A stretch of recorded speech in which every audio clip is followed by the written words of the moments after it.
신약 성경 335쪽 데살로니가 후서 2장 13절에서 15절 교독합니다.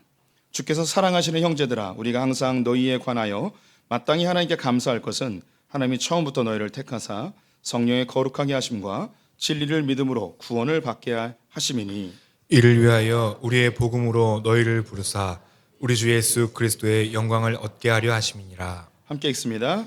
그러므로 형제들아, 굳건하게 서서 말로나 우리의 편지로 가르침을 받은 전통을 지키라. 아멘. 오늘도 주님의 보좌 앞으로 나오신 성도님들에게 하나님의 은혜와 평강이 함께 하시기를 축원드립니다. 옆 사람에게 반갑게 인사하겠습니다. 하나님은 당신 편이십니다. 감사합니다.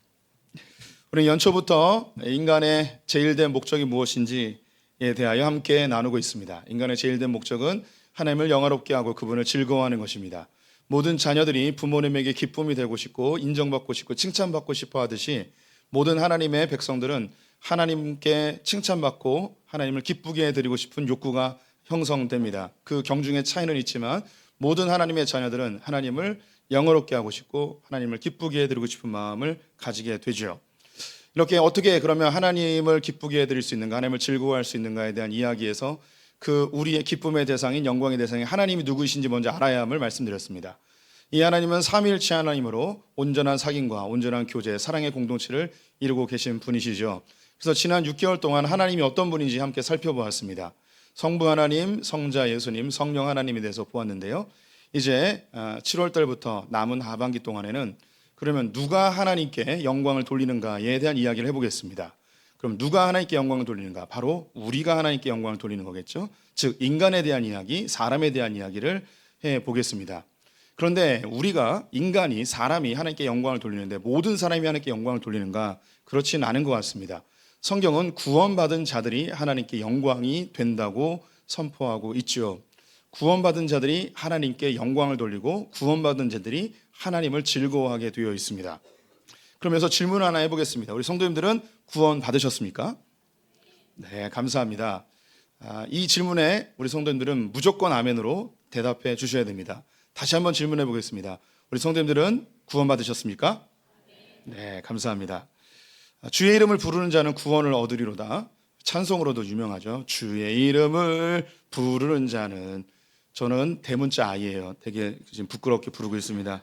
주의 이름을 구원을 얻으리로다, 하고 있죠. 이 찬양은 한국 교회에서 사라지지 말아야 될 찬송 중에 하나일 것입니다. 주의 이름을 부르는 자는 구원을 얻게 되어 있습니다. 그럼 여기서 질문 하나 더 해보겠습니다. 그럼 도대체 구원은 뭘까요? 우리는 구원 받았다고 하는데 구원의 뜻을 좀 정확히 알 필요가 있습니다. 구원의 문자적 뜻은요, 건져내다, 끌어내다 라는 뜻입니다. 물속에 빠져있는 사람을 건져내는 것을 이제 구원하다라고 표현하는 것이죠. 그럼 우리는 어디로부터 건져냄을 받았을까? 그것은 바로 죄와 사망으로부터 건져냄을 받게 되었습니다. 구원받은 사람이 천국에 가는 거 맞는데요, 구원과 천국은 좀 다른 개념입니다. 그래서 이것을 좀 자세히 설명해 주는 성경 구절 하나를 같이 읽어보기 원합니다. 로마서 1장 16절과 17절 말씀 같이 읽어보겠습니다. 내가 복음을 부끄러워하지 아니하노니 이 복음은 모든 믿는 자에게 구원을 주시는 하나님의 능력이 됨이라. 먼저는 유대인에게요 그리고 헬라인에게로다.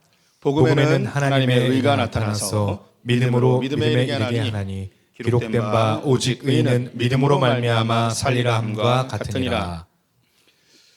우리가 복음을 믿음으로 구원을 받게 되었습니다. 이 구원은 복음은 모든 사람을 구원에 이르게 하는 하나님의 능력이 됩니다.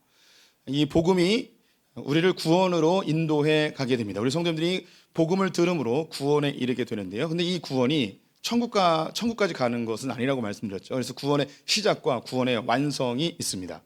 그래서 그 다음 구절을 보면 믿음에서 믿음에 이르게 하나니라고 되어 있습니다. 구원에 동참하는, 구원에 시작하는 믿음이 있고 구원이 완성되는 믿음이 있습니다.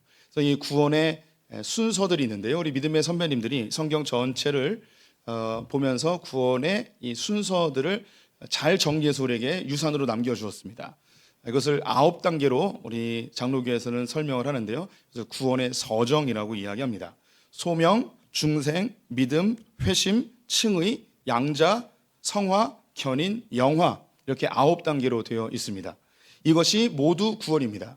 그래서 우리가 예수를 믿으면 무조건 천국 가는 것이 아니고 우리가 하나님의 구원에 동참하여 영화로운 단계, 하나님이 우리를 부르신 그 종착지까지 갔을 때 구원이 완성이 되는 것이죠. 그래서 바울 선생님은 두렵고 떨림으로 구원을 완성하라고, 구원에 이르르라고 이야기하고 있습니다.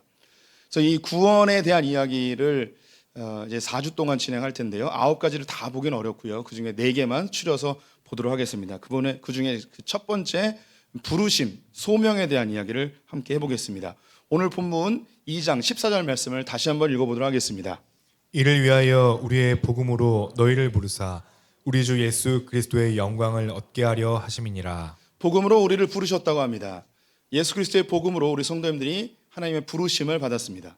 이 부르심을 받은 하나님의 구원에 동참한 자들은 결국 그리스도의 영광을 얻게 하는 것, 즉 영화로운 존재까지, 영화에 이르기까지 우리를 만들어 가시는 이 전체가 구원의 과정인 것이죠.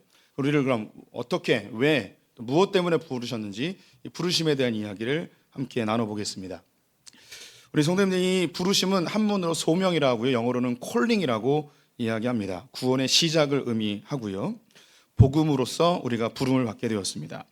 또한 이것은 모든 사람에게 주어진 혜택은 아니고 하나님이 창세전부터 택한 백성들에게 이 복음이 증거되고 우리를 부르신다고 이야기합니다. 또 왜 부르시는가? 부르심에 왜 필요한지에 대한 이야기는 바로 우리의 죄 때문입니다. 이 죄는 하나님과 우리를 단절시켜버렸고 하나님을 찾을 수도 없고 깨닫는 자도 없습니다. 인류 가운데 많은 사람들이 하나님을 만나고 싶어 했고 찾았고 또 종교와 각종의 신들을 만들어냈죠. 하지만 그들이 열심히 내면 낼수록 하나님과 더 멀어지게 됐고 하나님과 아무 상관없는 우상들을 만들어 놓게 되었습니다. 즉 사람이 아무리 하나님을 찾고 하나님을 만나려고 해도 만날 수 없습니다. 반대로 하나님이 우리를 찾아오셔서 우리를 불러주셔야만 우리는 하나님을 만날 수 있고 하나님을 알 수 있게 되는 것이죠. 로마서 10장 13절 14절 말씀 같이 읽어보도록 하겠습니다. 누구든지 주의 이름을 부르는 자는 구원을 받으리라. 그런즉 그들이 믿지 아니하는 일을 어찌 부르리요? 듣지도 못한 일을 어찌 믿으리요? 전파하는 자가 없이 어찌 들으리요? 전파하는 자가 없으면 들을 수가 없습니다. 즉 누군가 이 복음을 전해 주어야만 하나님을 만날 수 있는 것이죠. 맨 처음에 이 복음을 전하신 분은 하나님 자체이십니다. 또 신약 성경에 오면 이 복음을 증거하신 분이 곧 예수 그리스도이시죠. 즉 하나님 우리에게 찾아오셔서 우리에게 먼저 말을 거시고 우리를 만나 주셔야만 그 주님을 우리가 알 수 있고 만나게 되는 것이죠. 그래서 이 부르심은 반드시 필요합니다. 우리 스스로 하나님을 찾을 수 없고 만날 수 없습니다. 구약 성경에 수많은 하나님을 만난 사람들이 있는데 그들이 하나님을 만난 것이 아니고 하나님이 그들을 찾아와 주십니다. 갈대아 우르에서 우상을 만드는 아버지 밑에서 자랐던 아브라함을 하나님이 친히 불러내셔서 가나안 땅으로 인도하여 친척 아버지 집을 떠나 하나님이 다스리는 민족으로 만들어 주셨죠. 또 에서에게 장자권을 빼앗았던 야곱이 자기 목숨을 구하기 위해 하란으로 도망하던 과정에서 베델에서 잠시 머물게 되는데 하나님이 그곳에 찾아오셔서 만나 주십니다. 돌아오는 길에 에서가 두려워 야복강에서 그가 두려움에 떨며 기도하고 있을 때 하나님이 그를 찾아가서 만나 주시죠. 그리고 그의 이름을 야곱에서 이스라엘로 바꿔 주십니다. 이처럼 하나님은 자기 백성들을 직접 찾아가서 만나 주십니다. 모세가 애굽의 군병을 죽이고 그의 목숨을 구하기 위하여 미디안 땅으로 도망하여 살다가 40년 만에 시내산 근처에서 떨기나무가 불에 붙은 것을 보고 찾아갔을 때에 그곳에서 하나님이 만나 주시죠. 하나님이 모세를 만나 주신 것입니다. 다윗은 아버지와 그의 형들에게 철저하게 무시를 당하고 있었는데 사무엘 선지자를 통하여서 하나님이 그를 이스라엘의 왕으로 기름 부어 세우십니다. 다윗이 하나님을 찾은 것이 아니고 하나님이 다윗을 찾아오신 것이죠. 뿐만 아니라 복음서에 나와 있는 예수님도 그의 제자들을 만나실 때에 제자들이 먼저 찾아온 것이 아니고 예수님이 제자들을 찾아가는 모습을 볼 수 있습니다. 유대인들은 사마리아 땅을 지나지 아니하는데 예수님께서는 사마리아 수가성에서 한 여인을 만나게 됩니다. 일부러 고의적으로 의도적으로 사마리아 땅에 찾아가 그 여인을 만난 것이죠. 또한 여리고성에서 세리장을 하고 있었던 삭개오의 경우 예수님을 만나고 싶어 돌 무화과 나무 위에 올라가 예수님을 보고 있었는데 예수님은 다른 모든 사람들을 제쳐놓고 삭개오와 만나 그의 집에 유하게 됩니다. 이처럼 성경에 나와 있는 모든 인물들은 그들이 하나님을 찾은 것이 아니고 하나님이 그들을 찾아오시는 것을 보게 됩니다. 우리 성도님들도 성도님들의 발걸음으로 이곳에 온 것 같지만 하나님이 우리 성도님을 부르셨기 때문에, 하나님이 만나 주셨기 때문에, 하나님께서 복음으로 우리 성도님들의 이름을 불러내셨기 때문에 이곳에 모여 있는 줄 믿습니다. 이렇게 하나님이 부르신 자들이 모여 있는 곳을 교회라고 하는데요, 교회를 헬라어로 에클레시아라고 합니다. 에클레시아는 에크라는 단어와 칼레오라는 단어가 합쳐져 있는 것입니다. 에크는 어디로부터, 영어로 from이죠. 그다음에 칼레오는 불러내다, 부르다, 콜입니다. 그래서 어디로부터 불러내다, 어디로부터 불러낸 사람들의 모임이 교회입니다. 이것을 가장 잘 보여주는 현장이 이스라엘 백성들이 애굽에서 나올 때입니다. 그들은 애굽에서 종살이하고 있었죠. 하나님께서 애굽으로부터, 애굽에서 끄집어내셔서 불러내셔서 가나안 땅으로 인도해 가시는 것입니다. 똑같이 우리들은 부름받은 자들인데 바로 세상으로부터, 죄악과 사망으로부터 우리가 건져냄을 받아서 이곳으로부터 끄집어내셔서 하나님의 공동체를 만들고 살아가고 있습니다. 이것이 바로 에클레시아 교회입니다. 교회는 하나님의 부름받은 자들만 모이는 곳입니다. 이곳에서 함께 예배드리고 있는 이 자체가 하나님의 부르심이고, 하나님 우리 성도님들을 창세전부터 택하셨음의 중요한 증거인 줄 믿습니다. 이런 이야기를 하면 성도님들 중에 저는 하나님이 불러서 교회 나온 게 아니고요, 그냥 원래 태어날 때부터 교회를 나오고 있었습니다, 이렇게 대답하는 분들도 있습니다. 또는 내 스스로 찾아 나왔습니다 라고 하는 분들도 있을 거예요. 제 삶에 문제가 있어서, 질병이 있어서 하나님을 좀 찾고 싶어서 나왔습니다, 내 발로 나왔습니다 라고 하는 분들도 있을 것이고, 저는 하나님을 알고 싶어서 진리가 무엇인지 궁금해서 찾아 나왔습니다 라고 대답하는 분들도 있겠죠. 우리 사랑방자들과 함께 복음 대화를 하고 있는데요, 여기서 사용하는 교재 중에 이 교회에 나오는 사람들의 루트에 대해서 잘 정리한 그림이 있습니다. 이걸 하나 보여드릴게요. 첫 번째는 생활 양식으로 교회에 나오는 자들입니다. 두 번째는 경험이나 위기, 세 번째는 진리에 대한 탐구의 마음으로 찾아오는 것이죠. 생활 양식은 태어날 때부터 부모님이 교회 다니고 있었던 거예요. 태어났더니 기독교 집안에 태어난 거죠. 우리가 이제 금수저를 타고 물고 태어난다고 하는데, 이런 모태신앙은 입에 이제 십자가를 물고 태어나는 거죠. 그러니까 태어날 때부터 교회 다녔으니까 그냥 교회를 나오는 것이 자연스러운 문화, 생활 양식입니다. 또 삶의 위기의 상황에서 하나님을 찾아 나오는 분들이 있습니다. 경제적인 어려움, 삶의 갑작스러운 위기, 가정의 파괴, 혹은 내적인 마음의 상처, 육체의 질병 등을 이겨보려고 하나님을 찾아 나오는 자들이 있습니다. 또 진리가 무엇인지, 하나님이 누구인지 성경이 알고 싶어서 나오는 분들이 바로 이 진리 탐구입니다. 지금 이렇게 교회에 나오지만 이 교회에 나온 것이 하나님의 꼭 부르심이라고 말하기는 어렵습니다. 하나님께서 우리 성도님들을 직접 그의 이름을 부르시며 만나주는 그 순간이 진정한 부르심이라고 하겠습니다. 태어날 때부터 교회 생활을 하셨던 분들, 어머니 뱃속에서부터 모태신앙인 분들이 자주 하는 이야기가 뭐냐면, 저는 안모태들이 부럽습니다. 중도에 믿은 사람들은 극적인 변화 속에서 하나님의 그 살아계신 생생함을 느낄 수 있어서 부럽습니다. 나도 그런 좀 극적인 변화를 경험하고 싶습니다. 그래서 저도 의도적으로 한번 죄를 져볼까 뭐 이런 생각도 해봤습니다. 그래서 교회를 한번 떠나볼까 뭐 이런 생각도 해봤습니다. 이런 분들이 계시죠. 이런 분들이 갈망하는 게 뭐냐면 주님과 1대1의 친밀한 만남, 즉 진정한 부르심을 경험하고 싶은 거예요. 그냥 교회를 나오고 있지만 하나님 앞에서의 그 진정한 부르심을 갈망하고 있는 것이죠.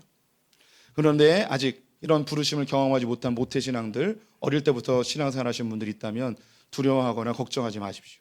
하나님은 당신의 택한 백성들을 반드시 그 이름을 부르시며 하나님의 진정한 교회로 불러내십니다. 그럼 그때 우리는 이렇게 고백합니다. 하나님 정말 살아계시는군요. 정말 주님이 계시는군요. 내 아버지 어머니가 믿던 그 하나님을 나의 하나님으로 고백합니다. 이런 고백하는 순간이 오게 되는 것입니다. 삶의 위기의 상황에서 교회에 나오는 분들이 있습니다.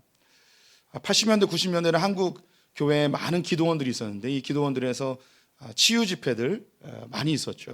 은사 집회들도 많았었고요. 그때는 병든 자들이 실제로 낫는 일도 많았었고요. 많은 은사와 기적들도 일어나는 것이 사실입니다. 하지만 복음과 말씀이 편만해진 사회인 지금 한국 교회에서는 이런 은사나 기적들이 많이 일어나지는 않습니다. 그 당시에 많은 사람들이 교회로 찾아가서 질병이 낫고 이적을 경험했는데요. 그러면 그렇게 자기 발걸음으로 직접 찾아가 하나님의 놀라운 기적을 경험한 사람들이 그 기적을 경험한 이후에 몸의 치료함을 경험한 이후에 신앙생활을 계속 할까요? 하는 분들도 있지만 많은 경우는 하지 않습니다. 자기 발로 교회를 찾아갔고 기적도 경험했음에도 불구하고 지속적으로 교회 생활을 하고 하나님을 나의 구주로 영접하고 예수 그리스도를 하나님의 아들이라고 고백하는 것은 또 다른 문제입니다. 마태복음 9장에 보면 중풍병자 하나가 등장을 합니다. 그에겐 친구들이 있었는데요. 안타까운 친구의 중풍병을 치료하고 싶어서 예수님이 계시다는 곳으로 데리고 갑니다. 들 것에 들고. 하지만 사람이 너무 많아서 예수님께 가까이 갈 수가 없었습니다. 친구들은 이 중풍병에 걸린 이 환자를 지붕 위로 끌고 올라가 지붕을 부수기 시작했습니다. 당시 지붕은 나뭇가지에 진흙을 이겨서 만들었기 때문에 부수는 것이 그리 어렵진 않았습니다. 그래서 이 들것에 실린 자기의 친구를 밧줄로 내리게 되죠. 이 중풍병자는 몸은 움직이지 못하였지만 정신은 멀쩡했습니다. 예수님에게 찾아 나가서 그 중풍병자가 기대했던 건 뭘까요? 예수님이 그렇게 어렵게 찾아갔던 친구들이 원했던 건 무엇이었을까요? 예수님이 그 병을 치료해 주기를 원했던 것이죠. 그런데 예수님은 그 중풍병자를 보고 이렇게 말씀하십니다. 네 죄가 사함을 받았노라. 중풍병자는 치료받기 위해서 예수님을 찾아갔는데 예수님은 완전히 다른 부르심을 하게 되는 거죠. 우리가 삶의 위기 속에서 하나님 앞에 마음의 소원과 기도의 제목을 가지고 찾아 나오죠. 이것이 하나님께 응답받을 때도 있습니다. 하지만 그것은 부르심이 아닙니다. 하나님이 우리 성도님들에게 내가 원하는 거 말고 진짜 하나님의 모습을 발견하는 그 순간, 그때가 진짜 부르심의 현장인 것이죠. 또 우리 가운데 진리를 탐구하거나 하나님의 말씀을 알고 싶어서 나오신 분들도 있습니다. 불교도 가보고 이슬람 경전도 읽어보고 이것저것 진리라는 것을 찾아보다가 교회까지 오게 되는 거죠. 그래서 교회에서 하나님의 말씀을 듣고 예배를 드리며 이것이 참 옳은가 보구나, 이게 맞는가 보구나 라는 생각에 교회를 꾸준히 다닙니다. 하지만 이분에게 진정한 부르심, 자기의 발로 진리가 궁금하여 교회에 나왔지만 진정한 부르심이라고는 말하기 어렵습니다. 요한복음 3장에 보면 니고데모라는 사람이 등장합니다. 그는 율법학자였고 바리새인이었으며 그는 공의의 회원이었습니다. 한밤중에 예수님을 찾아왔는데요. 예수님을 알고 싶었습니다. 예수님이 하시는 말씀이나 그분의 사역을 보니 유대인들이 기다렸던 그 메시아인 것 같은 마음에 확신이 들었어요. 그래서 조금 더 알아보고 조금 더 대화하면서 조금 더 확인하고 싶은 마음이 있어서 찾아왔습니다. 자기 발걸음으로 찾아왔죠. 그런데 이 니고데모를 보고 예수님이 처음으로 하셨던 이야기가 뭐냐면 사람이 거듭나지 아니하면 하나님 나라를 볼 수가 없다라고 하셨습니다. 니고데모는 더 예수님을 알고 예수님에 대해서 더 호기심 속에 찾아가고 싶은데 예수님은 그 호기심과 그 궁금증은 뒤로 해버리고 진짜 하나님의 모습, 진짜 예수님이 이 땅에 왜 오셨는지에 대해서 그를 부르시죠. 네가 거듭나지 않으면 하나님 나라에 갈 수가 없다고. 진리가 궁금하여 하나님을 알고 싶어서 교회에 나오신 분들도 우리 가운데 있을 것입니다. 하지만 하나님께서 그분들에게 반드시 찾아가셔서 그의 이름을 개인적으로 부르십니다. 이 부르심은 성령 안에서 이 부르심은 어떤 작용을 하는가? 복음 안에서 이 부르심은 어떤 작용을 하는가? 내가 철저하게 죄인이라는 것을 알게 하십니다. 정말 쓰레기구나. 이 죄의 처절함 속에서 내 이 죄를 어떻게 해결할 수 있을까? 그 답답한 심정에 예수님이 이 죄를 해결하신다는 이 복음의 메시지에 기쁨을 누리며 주님, 나는 죄인입니다. 이 죄의 문제는 주님밖에 해결할 수 없습니다. 이제 나는 죽은 자입니다. 예수 그리스도와 함께 새롭게 태어났습니다. 주님이 원하시는 사람으로 살겠습니다. 저는 하나님의 자녀가 되었고 주님의 영광을 위해 사는 존재가 되겠습니다. 이것이 진정한 부르심이죠. 교회 안에 머물러 있으면 반드시 하나님께서 이 부르심으로 우리 성도님들을 초대하십니다. 내 입술로 저는 죄인입니다. 주님 제발 도와주세요. 라는 고백을 하게 하시는 것이죠. 저의 이야기를 잠깐 하겠습니다. 저는 여러 번 고백했지만 할머니 손에 의해서 교회에 다니게 되었습니다. 제가 기억이 존재하는 순간부터 교회를 다니고 있었습니다. 저희 할머니 집에서 교회까지 1시간 이상이 걸리는데 할머니가 저의 손을 끌고 교회에 다니셨습니다. 어리니까 발이 아프고 힘들면 할머니가 등에 업고 저를 교회까지 데려가시고 예배드리고 돌아오는 일을 매주마다 반복하셨습니다. 그런 할머니 밑에서 성장했다는 게 저는 엄청난 큰 복이고요.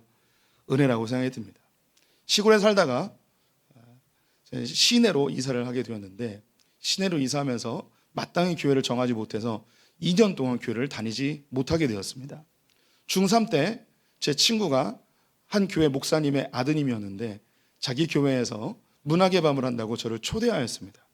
그 초대를 받고 교회를 다시 다니게 되었습니다. 그 친구도 너무너무 감사하고 그 친구를 통해서 저를 부르신 하나님도 너무 감사했습니다. 저를 교회 공동체 안에, 교회 울타리 안에 저를 놓으신 그 부르심, 분명히 하나님의 부르심 맞습니다. 저는 중학교 3학년 때부터 고등학교 3학년 때까지 정말 열심히 신앙생활 했습니다. 그 누구에게도 뒤지지 않을 만큼 열심히 신앙생활 했습니다. 고등학교 바로 앞에가 저희 교회였는데 저는 수업이 끝나면 늘 1시간 이상씩 기도하고 집에 돌아가는 삶을 살았습니다. 정말 열심히 했습니다. 근데 저의 기도의 제목은 무엇이었냐? 내가 그렇게 하나님께 직접 찾아가서 기도 열심히 했던 이유가 무엇이었냐면 한 가지였습니다. 좋은 대학 보내달라고. 하나님 좋은 대학 보내주세요. 공부 잘하고 싶었습니다. 그런데 그건 기도로 되는 게 아니었습니다. 저는 수학 정석책을 가지고 교회도 간 적이 있습니다.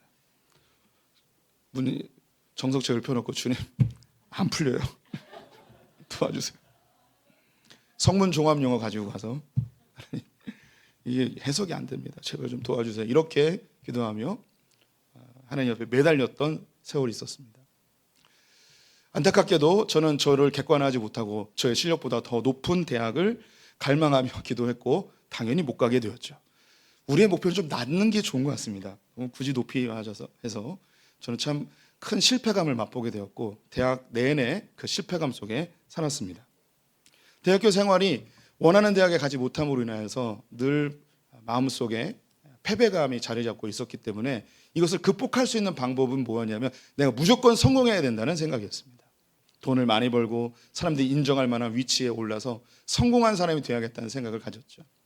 대학생 생활하면서 대학에서 CCC라는 선교단체도 열심히 했고요. 청년부도 열심히 하고 주일학교 교사도 하고 제가 한때 여름 수련회를 하게 되면 여름 방학에 20일 동안 수련회를 한 적도 있어요. 이것저것 다 해서 너무 열심히 살았어요. 근데 그렇게 열심히 살았던 이유가 뭐냐면 하나님 성공하게 해주세요. 좋은 직장 가게 해주세요. 사람들에게 인정받는 위치에 오르게 해주세요. 제가 열심히 하는 궁극적 목적이 그것이었어요. 열심히 헌신했습니다. 열심히 하나님께 찾아 나갔습니다. 그렇지만 제 마음속에 이 불안함은 해결이 안 됐습니다. 미래는 점점 더 암울해지고요. 학년이 올라갈수록 그 불안감은 더 심화되었고 대학교 3학년 때 그 불안함이 극치에 달하게 되었습니다. 제가 섬겼던 그 대학생 선교단체는 아침 8시에 학교에 있는 연못가에서 매일마다 예배를 드렸습니다. 연회 때와 똑같은 동일한 날이었습니다. 예배를 마치고 함께 합심기도하는 시간이었는데 기도하던 중에 하나님께서 저에게 내적인 음성으로 이렇게 말씀하셨습니다.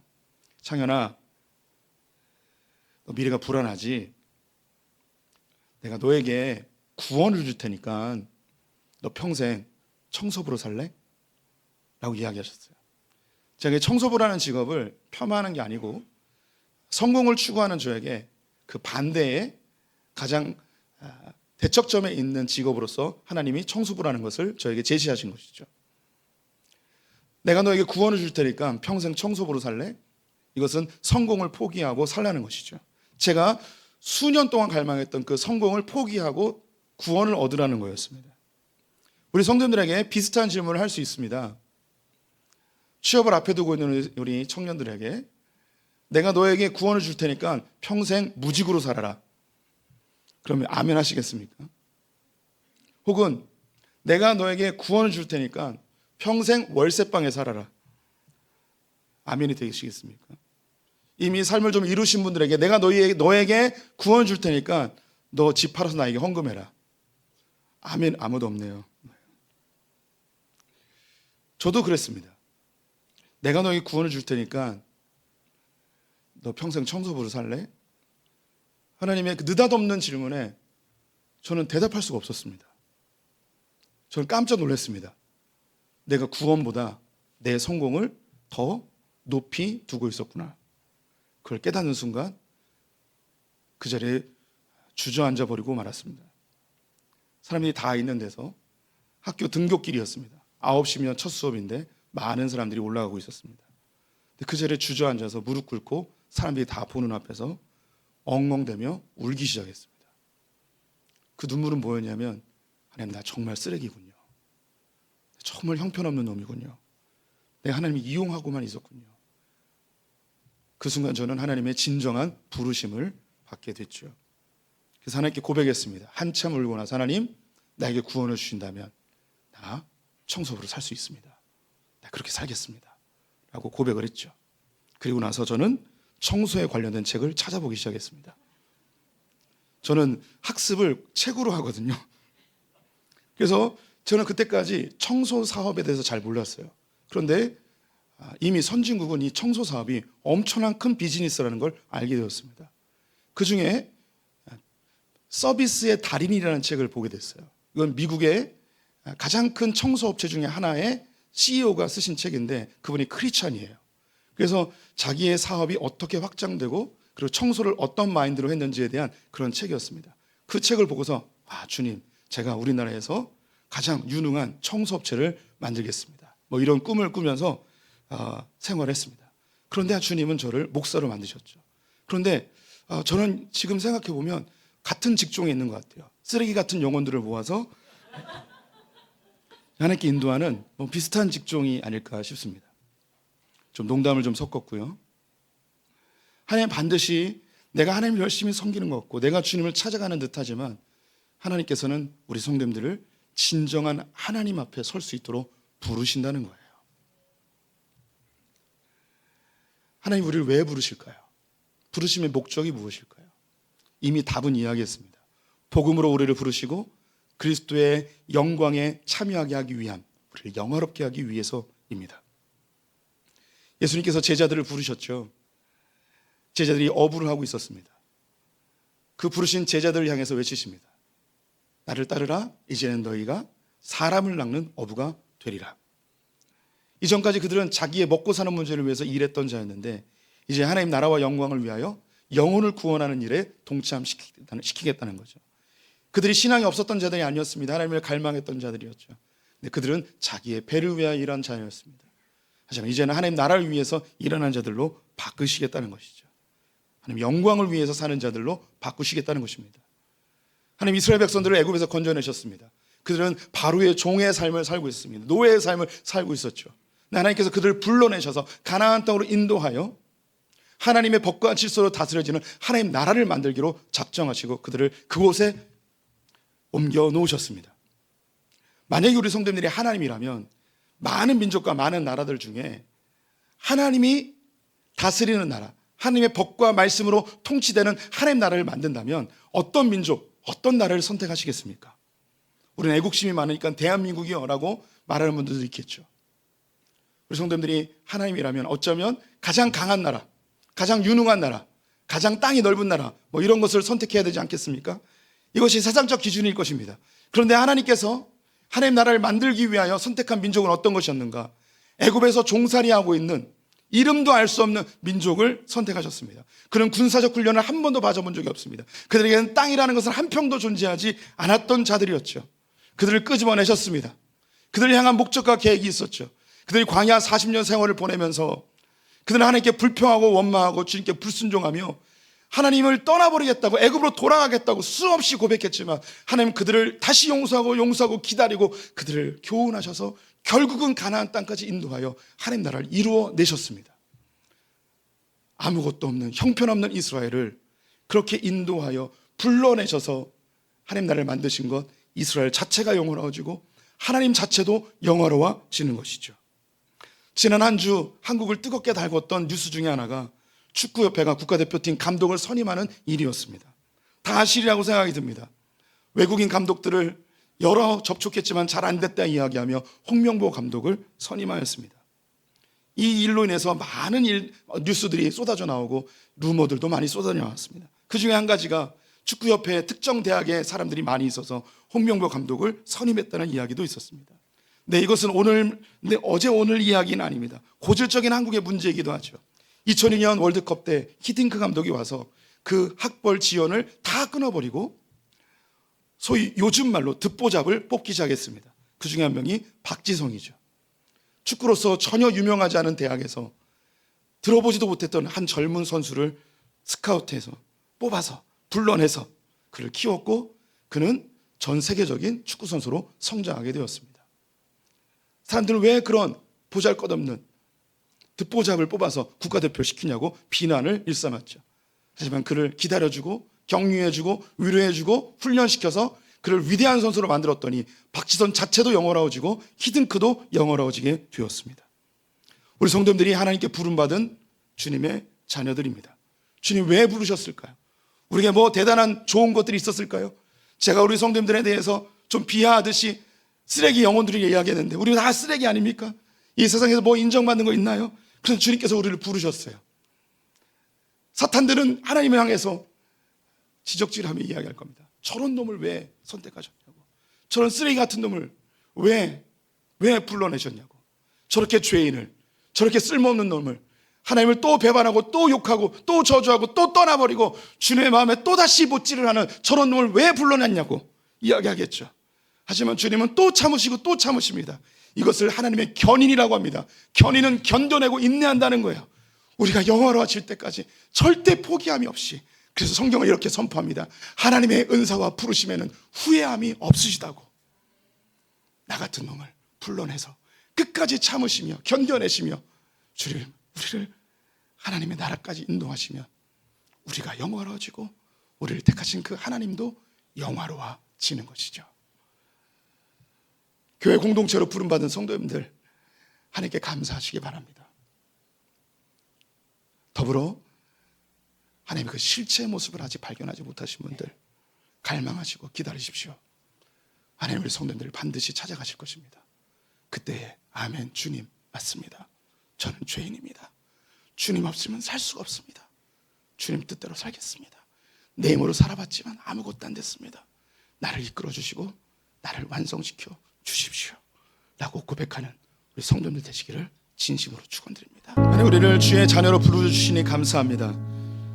내가 주님께 나올 때 내 뜻대로 내 마음대로 찾아 나오지만 결국 우리를 주님께서는 견디시고 인내하셔서 결국 영화로운 존재 하나님의 목적과 계획대로 우리를 완성하실 것을 신뢰합니다. 주님을 소풍의 성도님들 평생에 주님을 떠나지 않고 주님 곁에 붙어있는 자들 되게 하여 주시옵소서. 내 힘으로는 안 됩니다. 주 성령 하나님 우리를 붙잡아 주시옵소서. 우리처럼 연약하고 부족한 자들을 불러내셔서 하나님의 목적과 계획을 성취하실 줄 믿습니다. 하나님의 은사와 부르시면 후회함이 없으시다 하셨사오니 주의 자녀로 부름받은 우리 모두들 주의 목적한 대로 완성하여 주시옵소서. 지금 우리 주 예수 그리스도의 은혜와 하나님 아버지의 무한하신 사랑과 성령의 교통하심이 주의 부르심 앞에 감사하며 주님의 그 진정한 모습을 사모하는 소포의 모든 성도들 가운데 우리 자녀들 가운데 저 북에 있는 형제 자매들과 열방의 성교 사람들 지금부터 영원토록 함께 있을지어다.